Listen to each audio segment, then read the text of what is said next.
Two girls learned to protect themselves from the world by building walls around their hearts. A caregiver arrived bringing affection, courage, and a secret that could shake everything. A powerful man rediscovered what it means to love when he saw his daughters smile again, and a truth buried for years finally came to light, changing lives forever. Before you get to know this moving story of healing, courage, and rebirth, don't forget to subscribe to the channel for more breathtaking tales. Sarah woke before sunrise. She lived with her daughter in a modest apartment, where everything was kept in order with effort and persistence. She had raised a smart and sensitive teenager on her own. She worked 2 shifts as a nurse, never complaining. What she earned barely covered expenses. When the position to care for 2 wheelchair-bound girls in a mansion appeared, she saw it as a chance.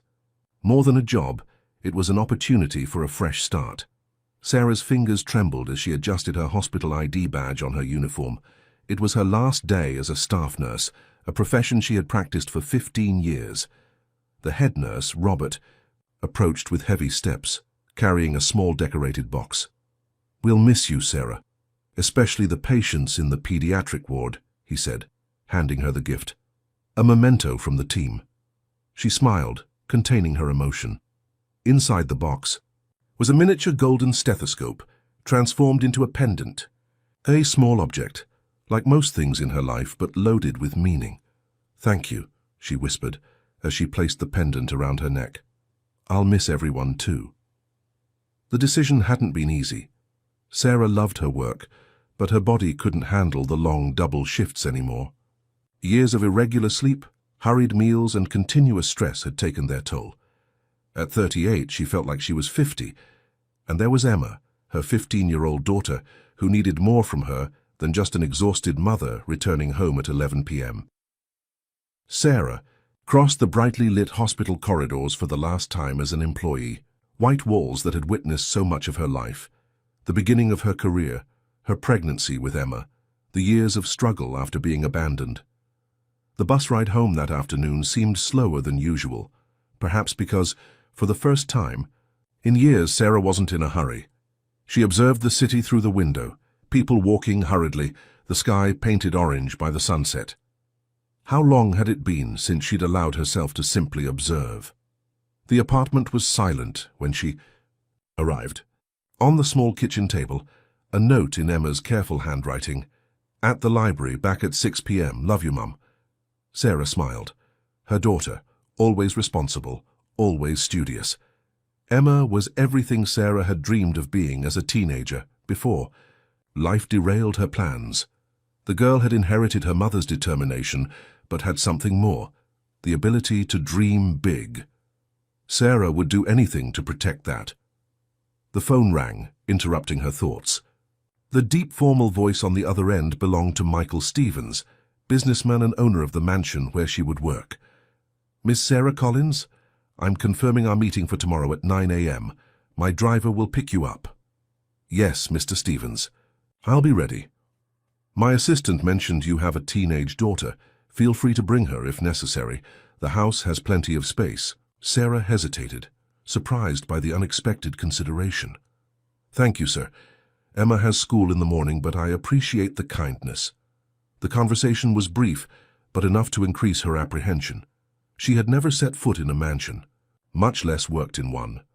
Her knowledge about the Stevens family came from quick internet searches. Michael, 45, widower, owner of a chain of luxury rehabilitation clinics. The twin daughters, Abigail and Olivia, 12, had used wheelchairs since an accident that had also claimed their mother's life 3 years ago. When Emma arrived, she found Sarah folding and refolding the same blouse, lost in thought. "Mom, you're going to wear out the fabric that way," the teenager joked, dropping her backpack on the sofa. "Nervous about tomorrow?" Sarah nodded, abandoning the blouse. "What if I'm not good enough, Em? Taking care of 2 girls with special needs in a house that size, you've cared for much more complex patients at the hospital," Emma argued, sitting beside her mother, "and nobody has more patience than you." "It's different. At the hospital, responsibilities are shared. There, it'll be just me." Emma held her mother's hands in a gesture that inversely showed who frequently supported whom in that house. You raised me alone, worked 2 jobs, never complained. If anyone can do this, it's you."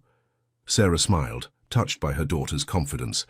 Emma had always known how to find the right words in moments of insecurity, perhaps because from an early age she had to be strong to compensate for her father's absence. Richard, Emma's father, had never gotten to know his daughter. Sarah used to say he had died in a car accident before the girl's birth. It was a lie she had carried for 15 years, heavy as lead, but which seemed better than the truth.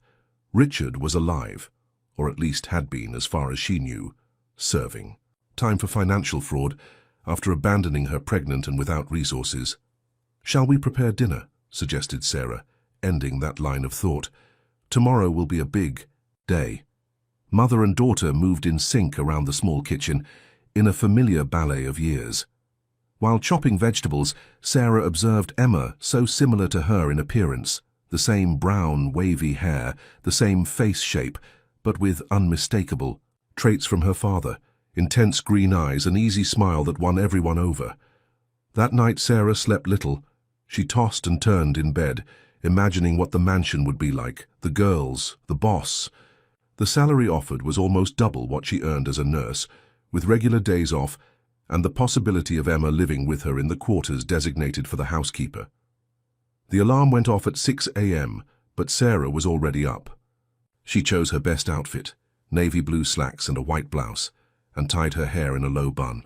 She wanted to look professional, trustworthy. Emma, still in pajamas, sat at the breakfast table. "You look beautiful, Mom," she complimented, observing Sarah with pride. "Very elegant." "Don't exaggerate," Sarah smiled, nervously adjusting her blouse. "Just trying to look presentable." At 8:30, the doorbell rang. The driver, a kind-looking gentleman in an impeccable uniform, greeted them respectfully. "Miss Collins, I'm James, the Stevens family driver. The car is waiting." Sarah swallowed hard when she saw the vehicle parked outside, a gleaming black SUV that completely stood out from the simple neighborhood scenery. Some neighbors were already curiously peeking through their windows. "Good luck, Mum." Emma hugged her tightly. "Everything will be fine. Tell me all about it when you get back." The journey to the mansion took about 40 minutes. They left the suburbs, crossed downtown and arrived at an upscale neighborhood in the southern part of the city, with impressive mansions hidden behind high walls. The driver spoke little, responding politely when Sarah asked an anxious question. When the electronic gates finally opened, Sarah felt her stomach sink. The property was much more imposing than she had imagined. A meticulously maintained garden surrounded the 3-story neoclassical-style house. An ornate fountain occupied the center of the circular entrance where the car stopped. "We've arrived, Ma'am. Mr. Stevens is waiting in the library." Sarah got out of the car with trembling legs. The main door was opened by a middle-aged woman, in a formal uniform, who introduced herself as Margaret, the current housekeeper. "This way, please. The master doesn't like to wait." The interior of the mansion was as impressive as the exterior. Marble floors, artwork, furniture that certainly cost more than everything Sarah owned. She followed Margaret down a long corridor to a set of ornately carved wooden double doors. "Good luck," whispered Margaret before softly knocking on the door and announcing, "Mr. Stevens, Miss Collins is here." "Send her in," replied a male voice from the other side. Sarah took a deep breath, adjusted her posture, and entered the library. The room was spacious, with floor-to-ceiling bookshelves filled with books organized by color. Huge windows let in natural light that illuminated the space. Behind a dark wooden desk, Michael Stevens observed her with a neutral expression. He was a tall man with broad shoulders, black hair with gray at the temples. He wore an impeccably tailored suit that accentuated his imposing posture. His eyes, a deep brown, analyzed Sarah with uncomfortable intensity. "Ms. Collins," he didn't stand up, just indicated the chair in front of him. "Punctual. I appreciate that." "Thank you for the opportunity, Mr. Stevens," Sarah replied, sitting, with her spine straight, as she had learned in hospital training. "I read your resume. 15 years of experience as a nurse, specialization in pediatrics. Impressive." He leafed through a folder with documents that Sarah recognized as her references. Why leave an established career to work as a private caregiver? The question was direct, almost challenging. Sarah felt that her answer would define everything. Because I believe I can make more of a difference here. At the hospital, I attend to dozens of patients a day, with limited time for each one. Your daughters deserve exclusive and qualified attention, which I can offer. Michael studied her for a few seconds. The truth, Ms. Collins. Sarah hesitated, disconcerted by the man's perspicacity. The truth is that I'm seeking quality of life.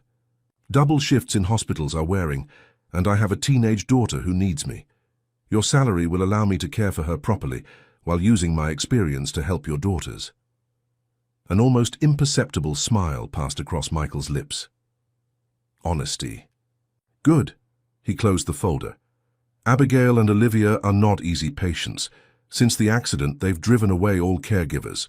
The last one lasted only 2 weeks. May I ask why? Abigail tormented her psychologically until she quit. Olivia simply refused to speak to her. Sarah maintained a serene expression, although internally she was recalculating the challenges ahead. And what was their relationship with their mother like? The question seemed to hit Michael like a physical blow. His face, momentarily, hardened. Jennifer was at the center of their universe and mine. I understand. No, you don't, he replied without aggression, just stating a fact. Nobody does. A heavy silence settled in the library. Sarah knew she was treading on delicate emotional ground. Do the girls have psychological support? She finally asked. Of course, therapists, physical therapists, doctors, specialists, all the professionals money can buy. But no constant presence, no stable bond. Michael frowned, clearly not accustomed to being analyzed. I'm not here to be judged, Ms. Collins, nor am I here to judge Mr. Stevens. Just trying to understand the dynamic to better help your daughters. Another silence, but this time with a different tension in the air. Sarah maintained a firm gaze, aware that if she backed down now, she would lose any chance of earning the respect of this man and consequently his daughters. Finally, Michael stood up. Let's meet the girls.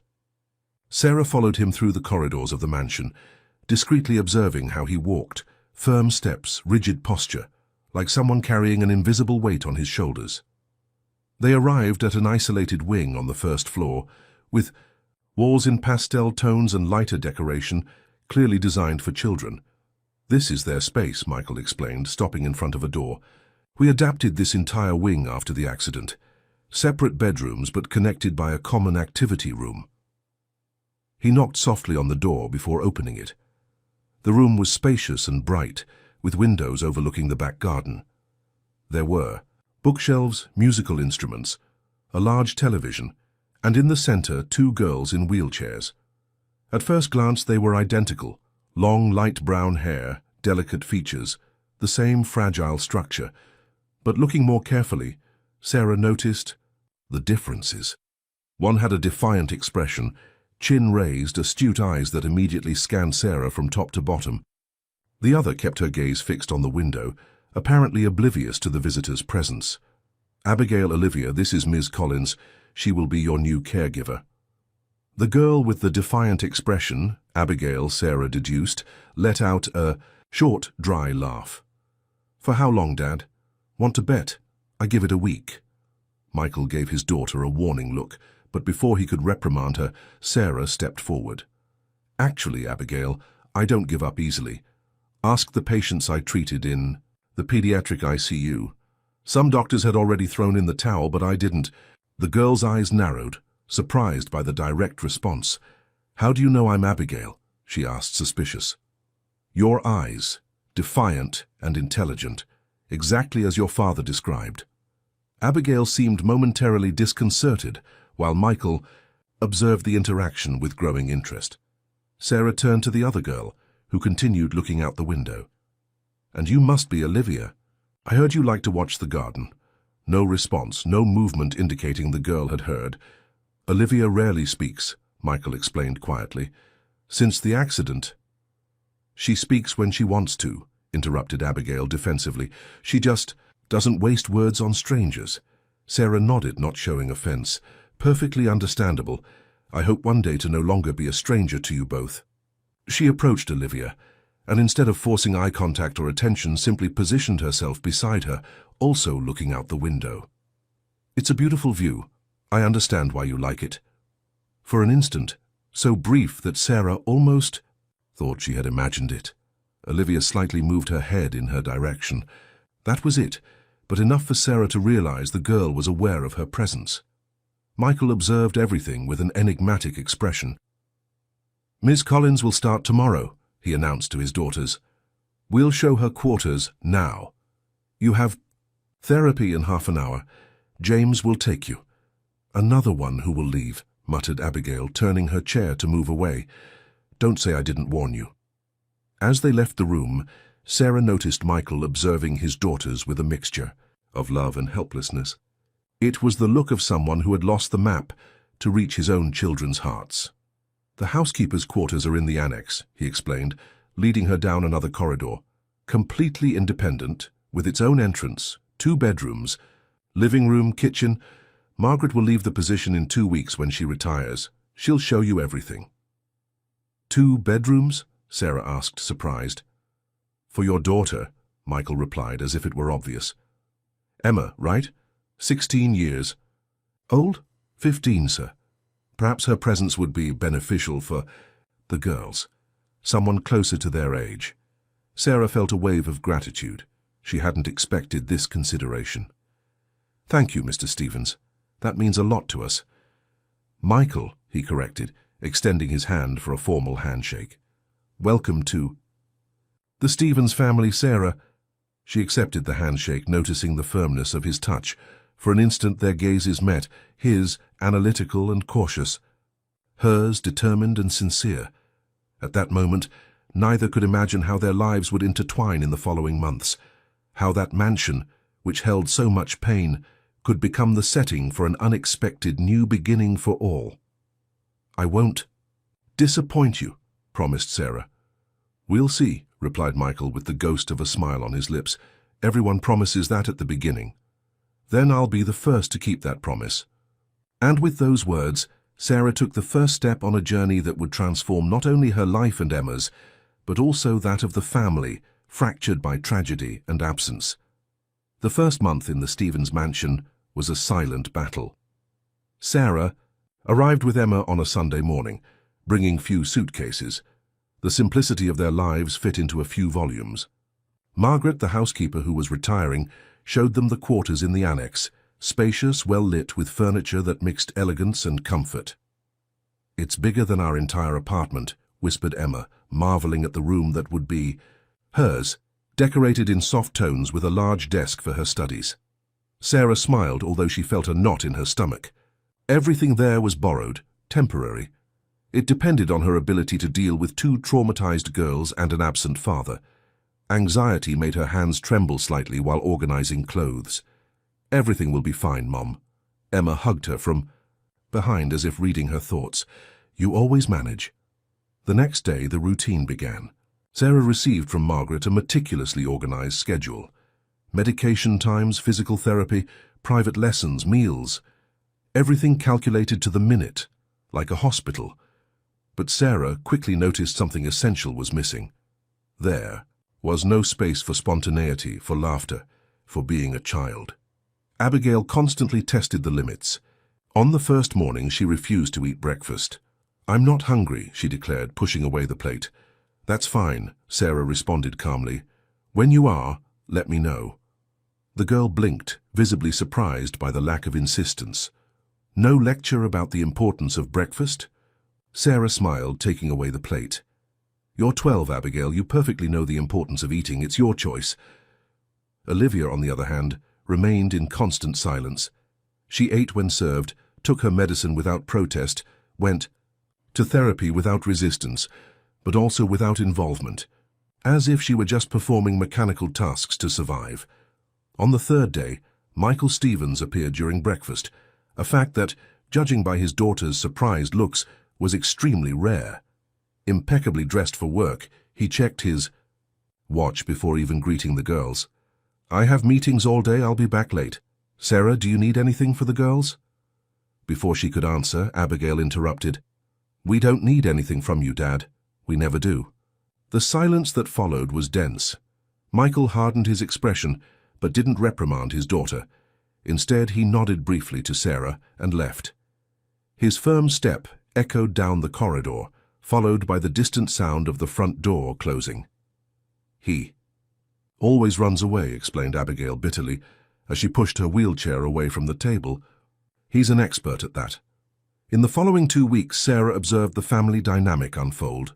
Michael was rarely home. When he appeared, he was brief, formal, distant, like a visitor in his own home.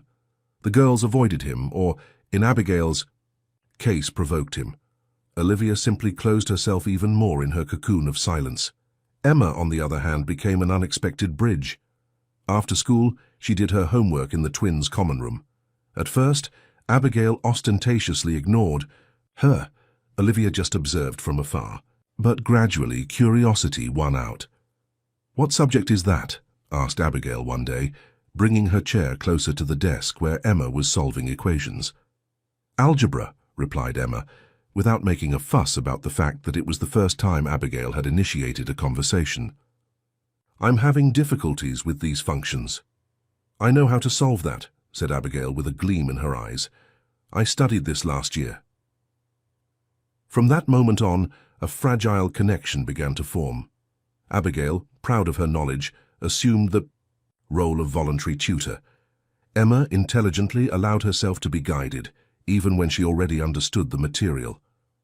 Sarah observed this rapprochement with cautious hope. One night, after the twins were in bed, she commented to her daughter, "You were brilliant today. I saw how you let Abigail help you." Emma smiled, shrugging her shoulders. "She needs to feel useful, Mom. I would feel frustrated too if I had all that knowledge and no one to share it with." Sarah hugged her daughter, amazed by her sensitivity. Emma had always had a natural ability to understand people, something Sarah attributed to having grown up without a father, forced to read between the lines from an early age to navigate the world. With Olivia, progress was almost imperceptible. The girl continued in silence, but Sarah noticed small changes. She had begun to position her wheelchair near the window that overlooked the garden where Emma sometimes read under a tree. Her eyes attentively followed the teenager's movements.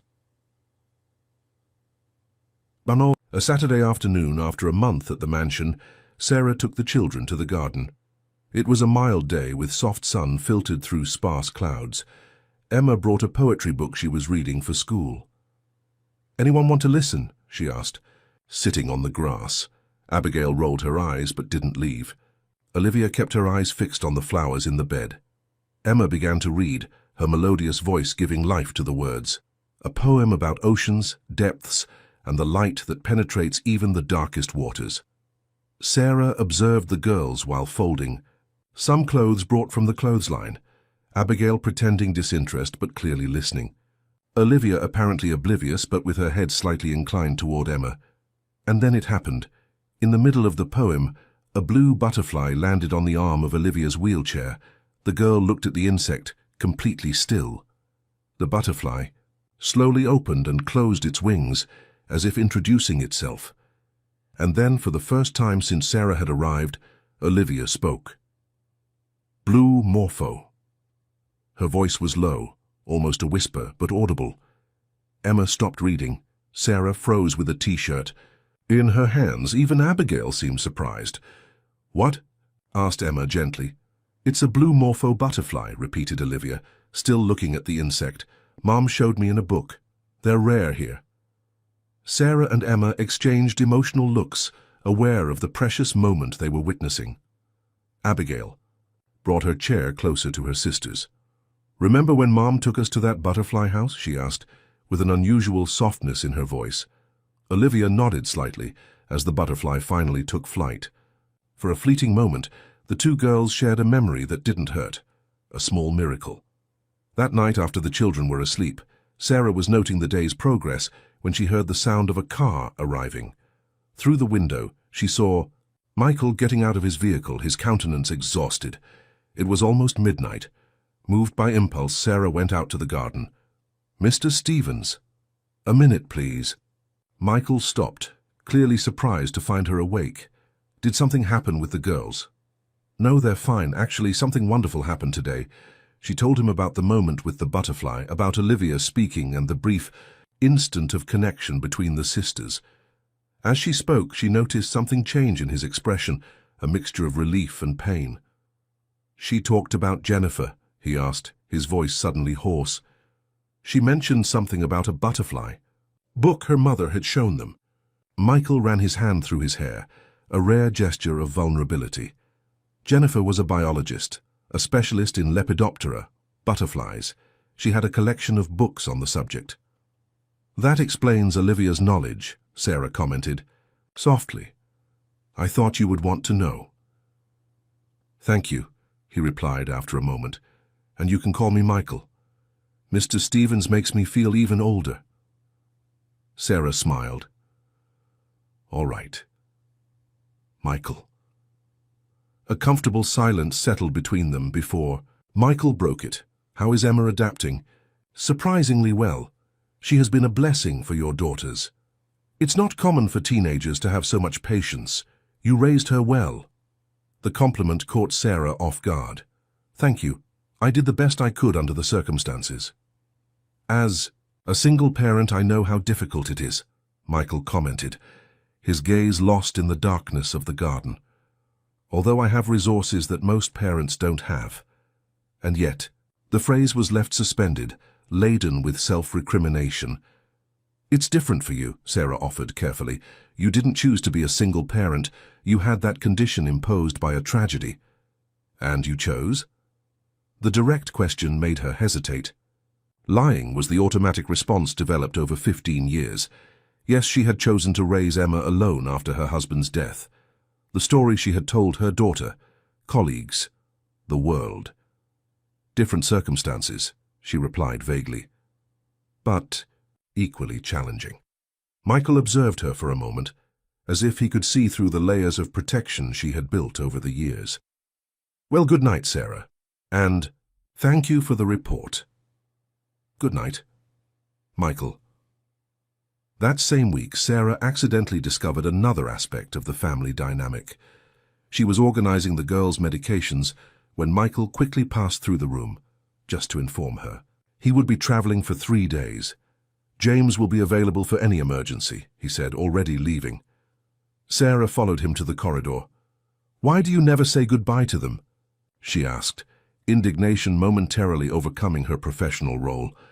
Michael stopped abruptly, turning around. What? Your daughters. You come and go from this house without saying goodbye, as if they were guests and not your family. His face hardened. You've been working here for just a month, Sarah. Don't presume to know our family dynamic. I know enough to see 2 children suffering from their father's absence, and a father hiding in work to avoid facing reality. You're crossing boundaries, he warned, his voice dangerously controlled. Maybe. But someone needs to cross them. Those girls need you, not your money. For an instant, Sarah thought she would be fired. Michael's face went through various emotions, anger, surprise, and finally, something resembling resignation. They remind me of her, he confessed, his voice low. Every time I look at them, I see Jennifer. And I remember that she's not here, because of my fault. The confession hit Sarah like a wave. So that was it. Not just pain, but guilt. The accident, she began hesitantly. I should have been driving, Michael interrupted, his eyes fixed on some point beyond her. It was my birthday. Jennifer insisted on driving so I could relax and celebrate. If I had been at the wheel... You can't know what would have happened, Sarah replied softly. Guilt doesn't change the past, it only destroys the present. Believe me, I know. Michael stared at her, intrigued by the personal intensity in her words. Your daughters don't need your guilt, continued Sarah. They need your presence. This. Silence that followed was deep, laden with unspoken truths from both sides. I have to go, Michael finally said, regaining his composure. The plane is waiting. But before leaving, he did something unexpected. He walked to the girls' room, knocked softly and entered. Sarah didn't follow him, respecting the moment, but smiled when she heard his voice softer than usual saying goodbye to his daughters. Small steps, invisible barriers being challenged one by one. That night, lying in her bed in the annex, Sarah reflected on how her life had changed in such a short time. The apartment in the suburbs seemed like a distant memory. Here, amid the luxury and pain of that fractured family, she had found a purpose that transcended simple work. But as sleep arrived, a concern persisted. How long could she keep her own secret protected? How long until her past, like Michael's, demanded confrontation? 3 months had passed since Sarah and Emma's arrival at the Stevens mansion. Autumn was advancing, painting the garden in amber and red tones. Small transformations, almost imperceptible, day by day had accumulated until they became undeniable. The twins now anxiously awaited Emma's return from school. Abigail had evolved from occasional tutor to dedicated friend, helping the teenager with subjects in which she was strong and asking for assistance in those where she had difficulties. Pride had given way to genuine camaraderie. Olivia, though, still selective with her words, had begun to speak more.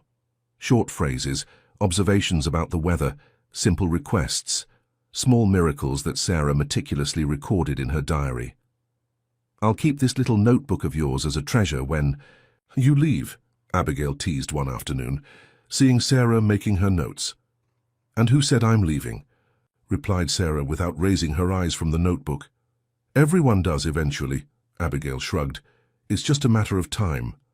Sarah closed the notebook and looked directly into the girl's eyes. "For 3 months, you've been waiting for me to give up. It hasn't happened. Maybe it's time to consider that I'm here to stay." A reluctant smile appeared on Abigail's face. "We'll see," she replied, but there was less skepticism in her voice. Michael was beginning to change too. He still worked excessively, still traveled frequently, but now made a point of dining with his daughters at least twice a week. The interactions, previously tense and formal, gained moments of lightness. One night, Sarah was surprised to hear laughter coming from the dining room, a sound so rare in that house that it seemed for a moment to belong to another family. Und es. A Saturday morning, Michael surprised everyone by appearing at breakfast dressed casually, in jeans and a polo shirt, such an unusual sight that Abigail pretended to clean her glasses in exaggerated disbelief. "Dad, have you been hacked?" she joked. Michael smiled, serving himself. "Coffee. I thought we could do something different today. The zoo has a new butterfly exhibition." The silence that followed was dense with emotion. The girls exchanged looks, Abigail surprised, Olivia with suddenly teary eyes. "Why?" asked Abigail, suspicious. Michael hesitated, searching for words. "Because your mother would have loved to take you," he finally answered, with raw honesty. "And because I've wasted too much time already." Sarah, discreetly observing from the kitchen, felt her heart tighten. It was the first time she had seen Michael mention Jennifer so openly to his daughters. "Can Emma come too?" asked Olivia, breaking the silence. The question, the longest phrase Olivia had addressed to her father in months, seemed to deeply move him. "Of course, and Sarah too, if she wants." The trip to the zoo marked a turning point. For a few hours, they were just a family appreciating the delicate beauty of butterflies, sharing memories of Jennifer, without the crushing weight of pain. Sarah observed the interaction with a mixture of joy and an inexplicable pang of melancholy.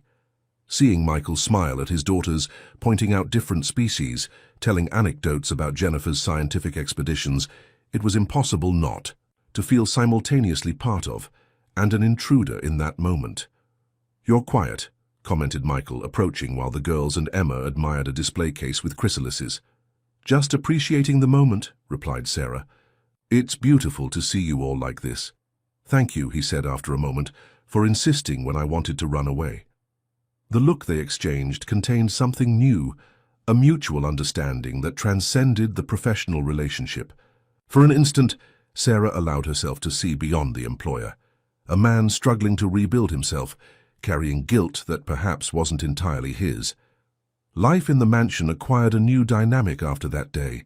Michael began working from home on Fridays. He instituted movie nights, game afternoons, small rituals that slowly wove new family bonds. Sarah observed the transformation with professional satisfaction, trying to ignore the growing emotional involvement she felt for that family. On a rainy afternoon, while the girls and Emma were doing schoolwork, Sarah found Michael in the library, surrounded by photo albums. "Sorry, I didn't mean to interrupt," she said, retreating to the door. "Stay," he invited, indicating the nearby armchair. "Actually, I need a second pair of eyes. I'm selecting photos for the girl's birthday next month." Sarah sat down, accepting the album he handed her. Pages and pages of memories, the twin babies, identical except for different colored ribbons. First steps, birthdays, beach vacations, and Jennifer, a woman of serene beauty, always smiling, clearly in love with the family she had built. "She was beautiful," commented Sarah softly. "Inside and out," Michael agreed, his voice laden with longing. "Sometimes I wonder what she would say about how I've handled all of this. I think she would understand your pain. Maybe. But she wouldn't approve of my withdrawal from the girls." They continued to flip through the albums, Michael occasionally sharing stories behind the images. It was the first time he had allowed himself to speak so openly about his wife, and Sarah understood the therapeutic value of that moment. "And you?" Michael suddenly asked. "You never talk about Emma's father." The question caught Sarah off guard. Her reflex was to resort to the story rehearsed for years, but something stopped her. Perhaps it was the honesty Michael was demonstrating, or perhaps the growing sense that she couldn't demand truth while living in a lie. "It's complicated," she finally answered. "Life usually is," Michael smiled slightly. "Believe me, I'm in no position to judge anyone." Sarah placed the album on the table, feeling the weight of the decision she was about to make. "Emma's father didn't die in an accident, as I told her," she confessed, her voice low. "That was a lie I created to protect her." Michael showed no surprise, just respectful attention that encouraged her to continue. "I was young, newly graduated in nursing.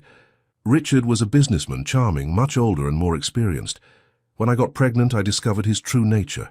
Married, with a history of financial fraud.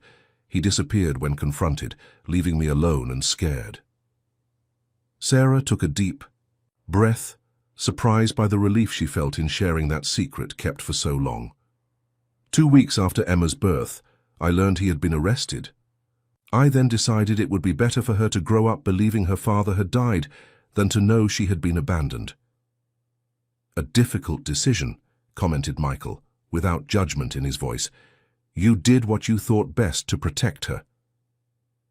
"Yes. But now, Emma is growing up. She's intelligent, perceptive.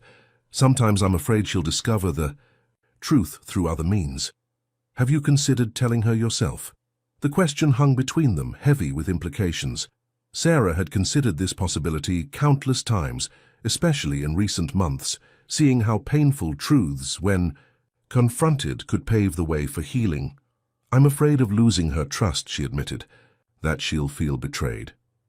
"What's worse, the painful truth or the comfortable lie?" asked Michael, more to himself than to her. Before they could continue the conversation, they heard animated voices approaching, the girls and Emma looking for them. The moment of confidences dissolved, but something had changed between Sarah and Michael. A barrier had fallen, replaced by mutual understanding. That night, Sarah couldn't sleep. The conversation with Michael had unearthed questions she had tried to ignore for years. She went out for a walk in the garden, hoping the night air would clear her thoughts. To her surprise, she found Michael sitting in the gazebo, contemplating the starry sky with a glass in his hand. "Can't sleep either?" he asked, indicating the seat beside him. Sarah accepted the invitation, maintaining a respectful distance. "Thinking about what we discussed today," she admitted. "Me too." They remained silent for a few minutes, the only sound being the soft rustling of leaves in the trees.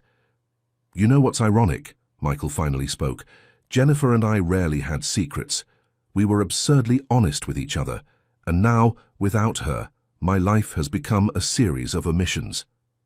"How so?" The girls don't know the whole truth about the accident, he confessed, rotating the glass between his fingers, about why Jennifer was driving that night. Sarah remained silent, giving him space to continue. We had argued earlier about my work, my absences.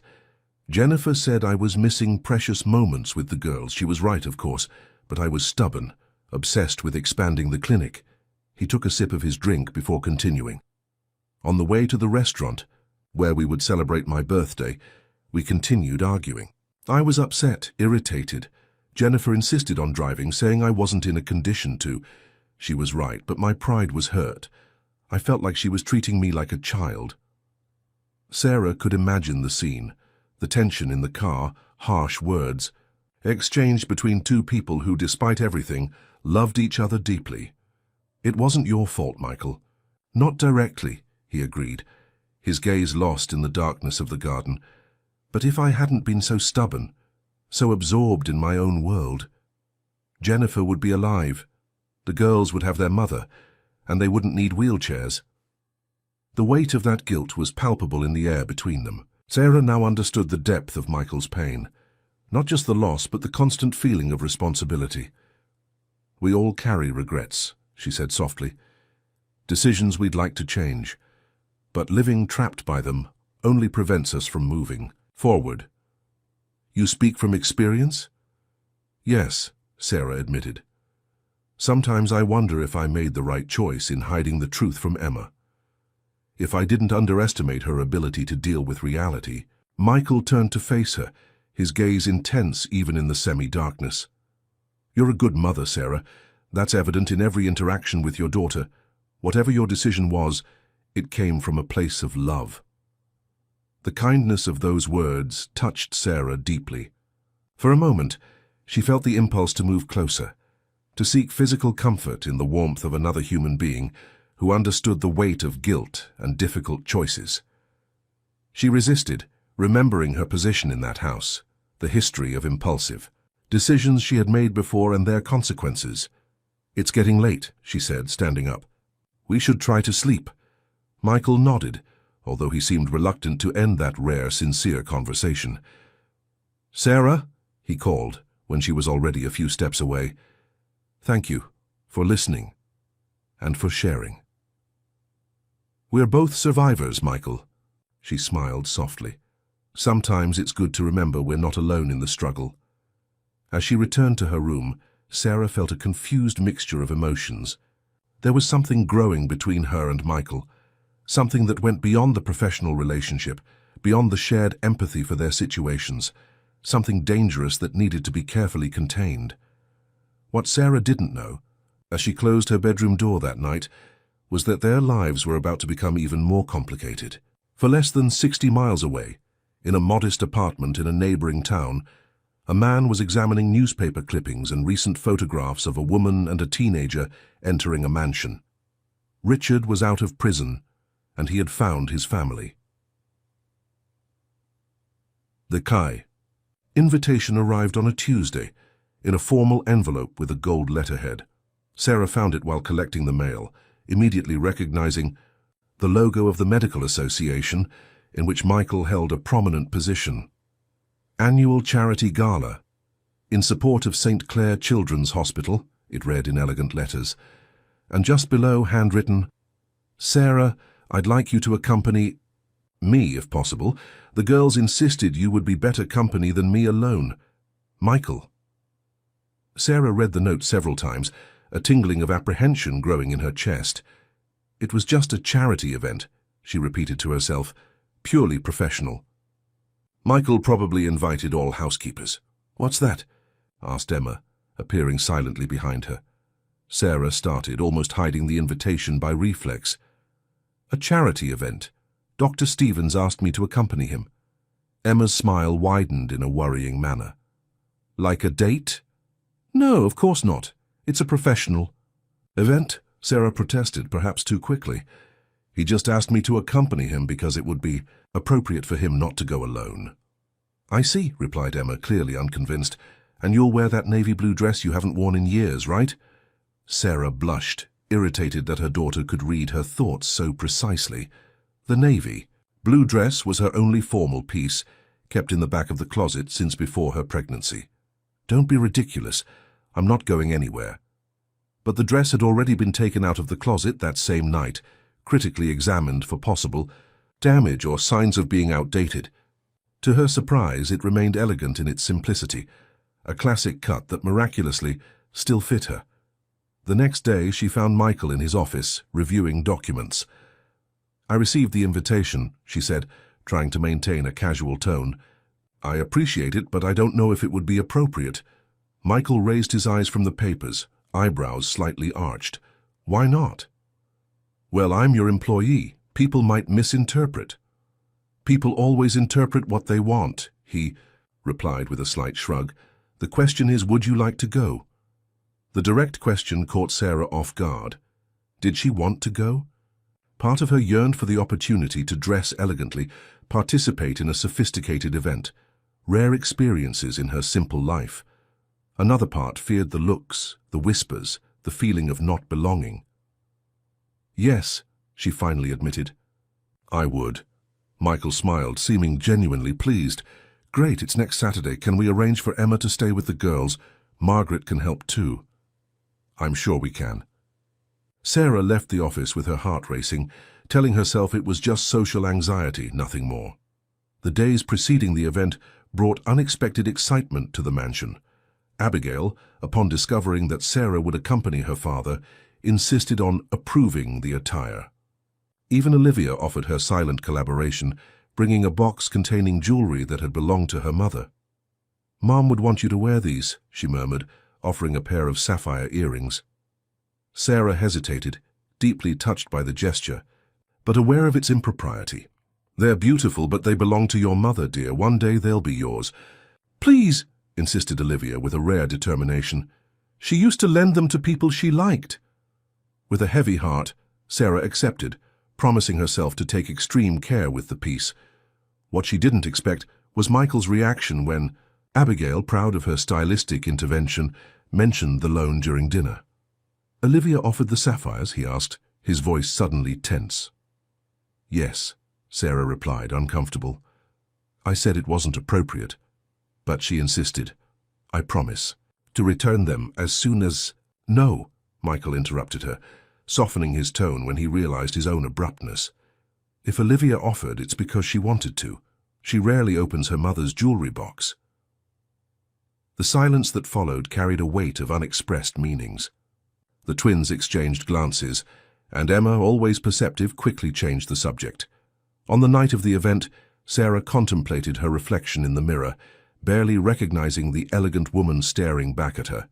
The navy blue dress, the sapphire earrings, her hair in an elaborate bun that Emma had helped create. The transformation was remarkable. "Wow!" exclaimed Emma from the door. "You look beautiful, Mom." Sarah smiled nervously, adjusting her dress for the 10th time. "Isn't it too much? Maybe I should wear something more discreet." "Don't you dare change anything," warned Emma. "Dr. Stevens will be speechless." "Emma, that's not what—" I know, the teenager laughed. "It's purely professional." The sound of the doorbell interrupted the conversation. The girls had insisted that Michael pick up Sarah at the entrance to the housekeeper's quarters, like on a real date, Abigail had explained with comic seriousness. When Sarah opened the door, it was her turn to be speechless. Michael in formal attire was an impressive sight. The tuxedo accentuated his erect posture, the contrast of black and white highlighting his defined features. "You look stunning," he said simply, without unnecessary elaborations. "So do you," she replied, mentally thanking herself for managing to form a coherent sentence. The journey to the event hall was smooth, filled with light conversation about the girls, work, small everyday happenings. Michael occasionally mentioned people who would be present, discreetly preparing her for the environment she would encounter. "Many of these doctors and businessmen are more arrogant than competent," he commented, with a slight ironic smile. "Ignore them.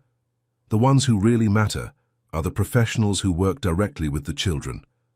Sarah appreciated the warning, but still felt her stomach tighten when the car stopped in front of the imposing hotel where the event was taking place.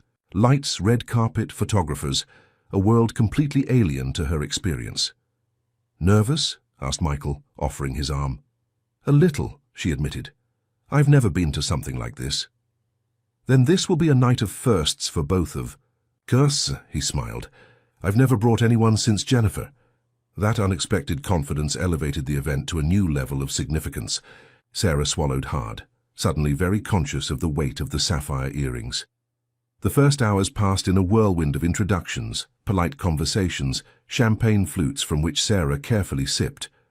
To her surprise, she found herself conversing naturally about the work at the hospital, the needs of children with disabilities, topics she professionally mastered.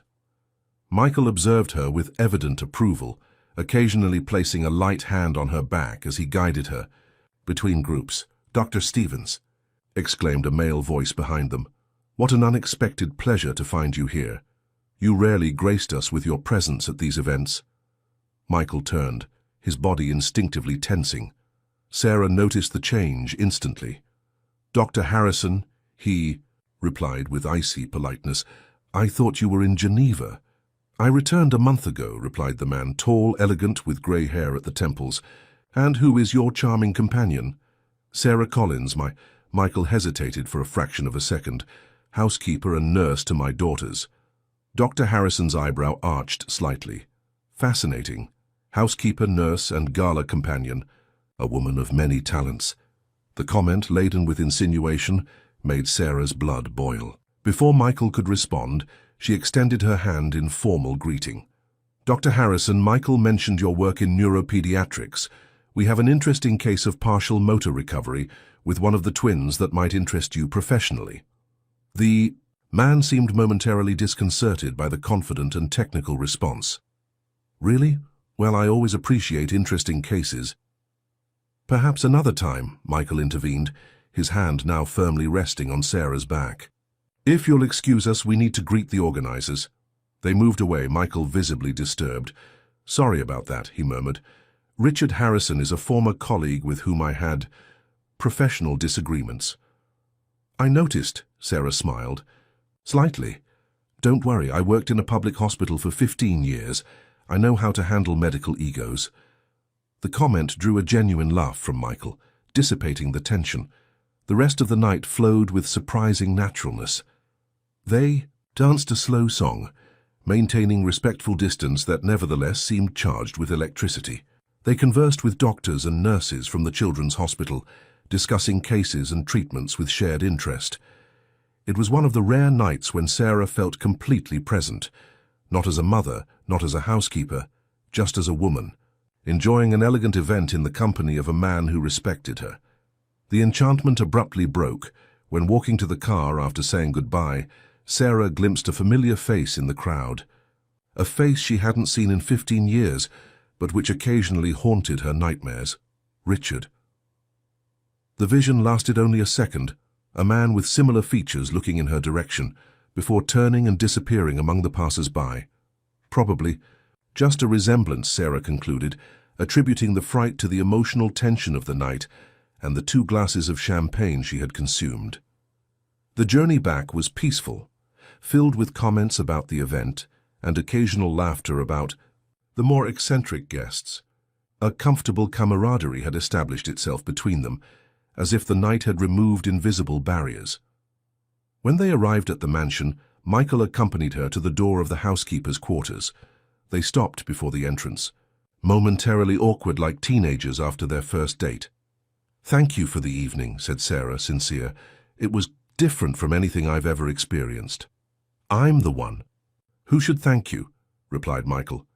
"It was the first time in years I truly enjoyed one of these events." The silence that followed vibrated with unexpressed possibilities. For an instant, Sarah thought he would lean in to kiss her, and worse, she realized she wouldn't stop him.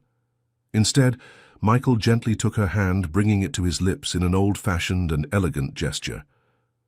"Good night, Sarah," he said softly, before stepping back. "Good night," she replied, dazed by the combination of relief and disappointment she felt.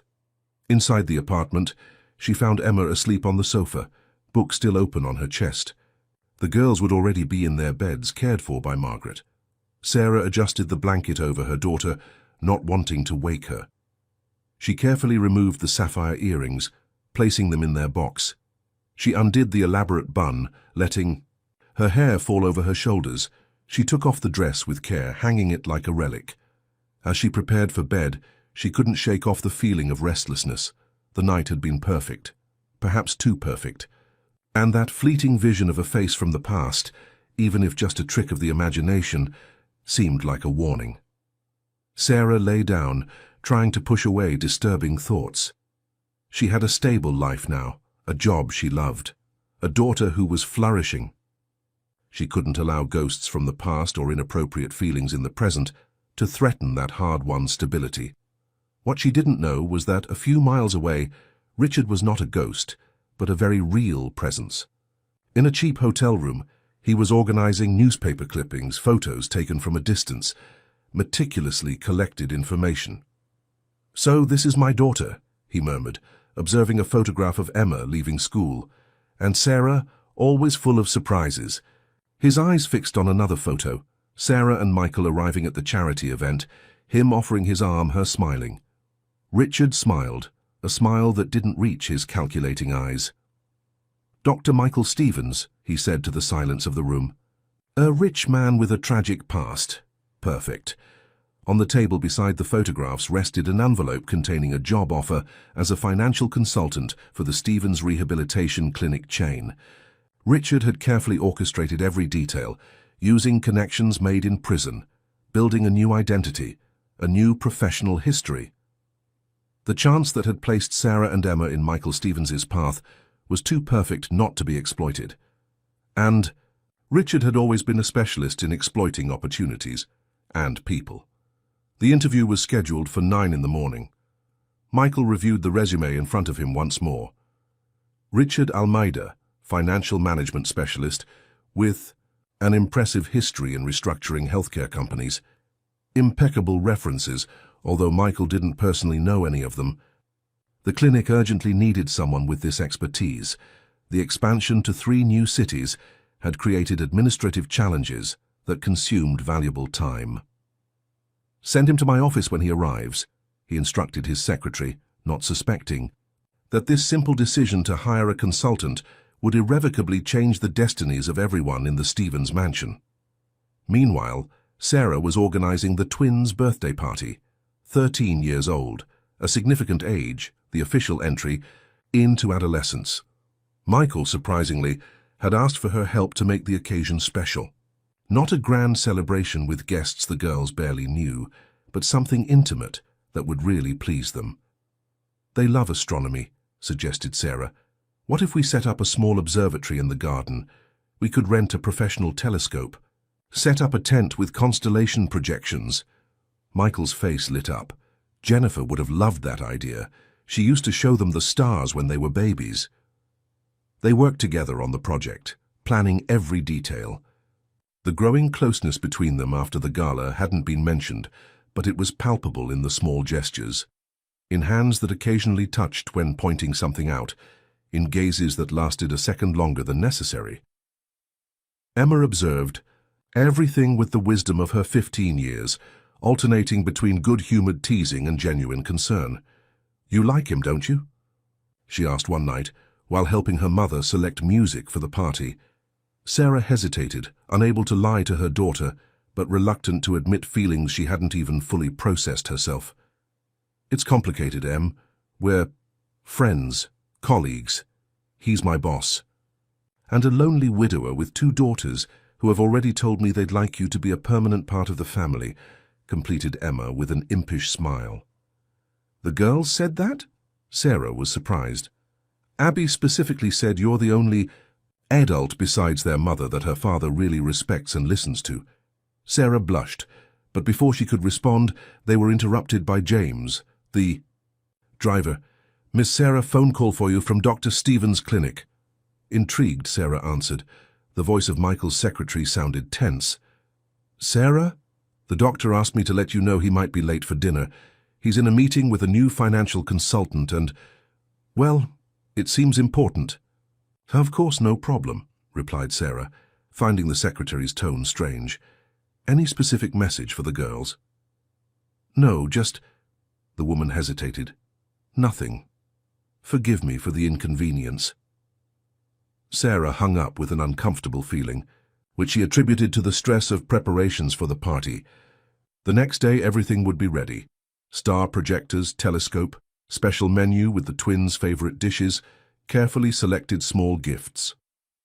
Michael arrived late that night, his countenance heavy. Sarah found him in the library, serving himself whiskey, a rare habit that usually signaled extreme concern. "Did something happen?" she asked from the door. Michael raised his gaze, surprised by her presence. "Just clinic matters," he replied, but his expression contradicted the forced lightness of his words. "I hired a new financial consultant today. Something about him bothers me, but his credentials are impeccable. If your instinct is alerting you, perhaps it's worth investigating more deeply," suggested Sarah. Michael agreed distractedly, seeming lost in thought. After a moment, he commented, "He asked about you, curiously enough." "About me?" Sarah felt a shiver run down her spine. "He mentioned having worked at St. Luke's Hospital at the same time as you. Oh, Richard Almeida, do you know him?" The glass Sarah was holding slipped from her fingers, shattering on the floor. Michael immediately approached, concerned. "Sarah, are you all right? Did you cut yourself?" But she barely heard him, the blood pulsing in her ears like distant thunder. Richard. It wasn't a coincidence, it wasn't imagination. He had returned, and worse, he had infiltrated Michael's world. "I need to sit down," she murmured, stumbling to the nearest armchair. Michael knelt beside her, genuinely alarmed by the sudden paleness in her face. "You know him, then?" It wasn't a question. Sarah closed her eyes, understanding that the moment she had feared so much had arrived, her past and present violently colliding. "Yes," she finally answered. "Richard Almeida is Emma's father." The following hours were a whirlwind of confessions. Sarah related the whole truth, not just about Richard, but about the lie she had sustained for 15 years. Michael listened in silence, without judgment, his expression alternating between understanding and contained fury as he comprehended Richard's manipulations. "He clearly planned this," concluded Michael. "He discovered about you, about us, and 'tis using my clinic as a way to get close." "I need to protect Emma," Sarah declared, panic giving way to determination. "She can't discover it this way, not through his schemes." "We'll protect her," Michael assured, taking her hands in his. "Together. But Sarah, you need to tell her the truth before he does." The early morning found Sarah sitting on the edge of her daughter's bed, watching her sleep. How to tell her girl that the whole story about her heroic father was a lie. How to explain that the man she believed dead was alive and about to enter their lives. Emma woke up as if feeling the weight of her mother's gaze. "Mom, what is it?" she asked sleepily. "We need to talk, my love." Sarah took a deep breath, tears threatening to well up. "About your father." By dawn, the Stevens mansion was silent, laden with unprocessed emotions. Emma had received the truth with painful silence, then with tears, finally with questions that Sarah answered with absolute honesty for the first time. The teenager eventually asked to be left alone, needing to digest the revelation that rewrote her own history. Michael had spent the night investigating Richard with all the resources at his disposal. He discovered the criminal history, the previous frauds, the time in prison, confirming Sarah's every word. The morning of the twins' birthday dawned sunny, in contrast to the emotional storm in the mansion. By mutual agreement, they decided to keep the celebration as planned. The girls deserved their special day regardless of the circumstances. Sarah found Emma in the garden, contemplating the telescope they had set up the previous evening. "How are you feeling?" she asked cautiously. "Betrayed," replied Emma, honest, but also relieved in a way. "I always felt something was wrong in the story of my hero father." "I'm sorry, Em. I thought I was protecting you, but maybe I was just protecting myself from the discomfort of facing the truth." Emma faced her mother, eyes still red from so much crying. What happens now? Does he want to meet me? I don't know what his real intentions are, Sarah admitted. But Michael is taking steps to remove him from the clinic. We won't allow him to manipulate this situation. And if I want to meet him? Asked Emma, surprising Sarah. Not to have a relationship, just to understand. That would be your decision, replied Sarah after a moment, and I would respect it, though with concern. The sound of tires at the entrance interrupted the conversation. Michael had left early for an emergency meeting with his lawyer, but he wasn't expected to return so soon. Sarah, James, the driver's voice sounded tense. There's a man insisting on seeing you. He says he's related to Emma. Sarah's heart raced. Richard had come directly to the mansion, something not even her worst fears had predicted. Where are the twins? She quickly asked. In their room, getting ready for the party. James, take Emma inside and stay with the girls, she instructed. Don't come out until Michael or I say it's safe. Mom, no, protested Emma. I don't want you to face him alone. Trust me, Emma. Sarah caressed her daughter's face. This time I'll handle it the right way. No lies, no running away. In the mansion's atrium, Richard was waiting with his usual confidence, as if he were an invited guest and not an intruder. 15 years had added grey to his temples, lines around his eyes, but the calculating smile remained identical. Sarah, he greeted, as if they were old friends reuniting. Or should I say, Housekeeper Collins? Impressive social ascension. What do you want, Richard? She asked directly, maintaining distance. To see my daughter, naturally, and perhaps discuss certain financial arrangements with your employer. I heard he's quite attached to you. The veiled threat was clear as crystal. Emma is not a bargaining chip, Sarah replied, keeping her voice firm despite the fear. And whatever scheme you planned, it failed. Michael already knows the whole truth about you. Richard's expression hardened. I see. So you decided to hide behind your rich protector. Typical. I'm not hiding. I'm protecting my daughter from a man who never cared about her until he discovered he could use her. Our daughter, corrected Richard, advancing a step, and I have legal rights I intend to exercise unless your boss is willing to be reasonable. What kind of reasonableness do you suggest? Interrupted a male voice. Michael entered the atrium, his countenance grave.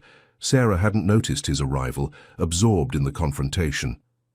Dr. Stevens, Richard greeted, quickly regaining his professional posture.